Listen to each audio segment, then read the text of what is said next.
when I grew up, of course I watched TVs, of course I watched the documentaries and everything, Imigani and everything. But I think in some way, post-genocide, us post-genocide children, we don't sometimes get the intensity of what it might have been, or why, or we superficially get where our parents are coming from, or why they're taking such a sides and those sides. About the more I learn, or I try to find a connection with other people and learning about more about other people, to get more from my stories and to be able to connect with others as well. The more you see nuanced sides of the stories, it's not a black and white matter as I used to think as a kid.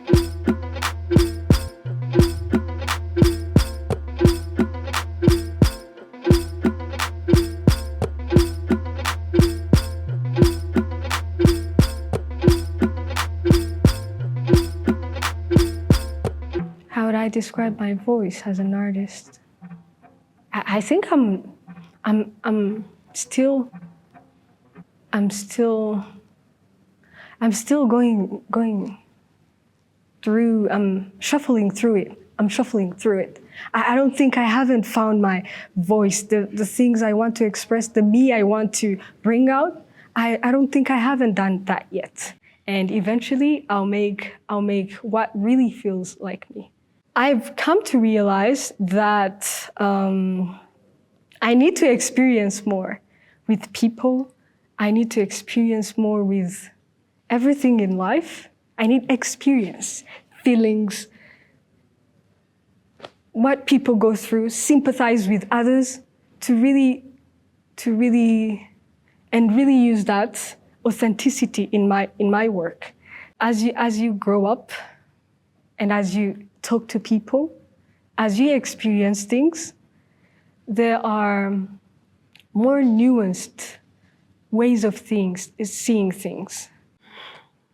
I told you, like, recently I was doing a gig. I was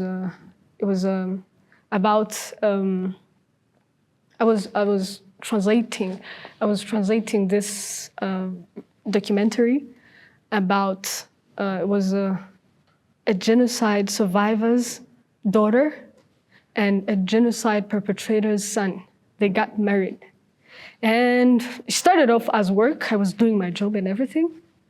But as I went on listening to their story, listening to their struggles, you learn more. First-hand stories you wouldn't necessarily get by meeting people or by stories you hear around. So it got me really thinking. And as I was translating that interview, that documentary, it made me really question a lot of things and wonder what I really think about the subject. And this is a complicated situation to be in, and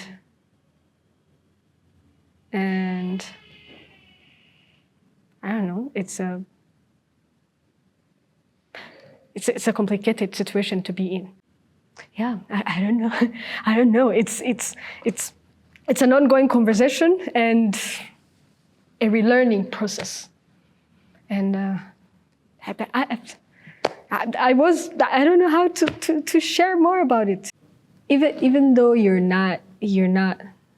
were not necessarily a genocide survivor, and I was born after that, but in everyday life of every Rwandan, it always goes back. There is always something that goes back to that time. And as a filmmaker, it's a tough subject to approach, especially for me, because I wouldn't say I've had a first-hand experience, but I think along the way, as I build my characters, as I learn about their struggles or what's affecting them, that's something I'll probably have to consider.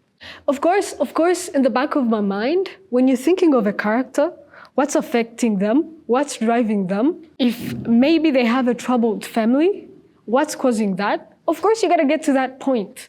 Where did that trouble come from? Where is that trouble originating? You have to think, was your character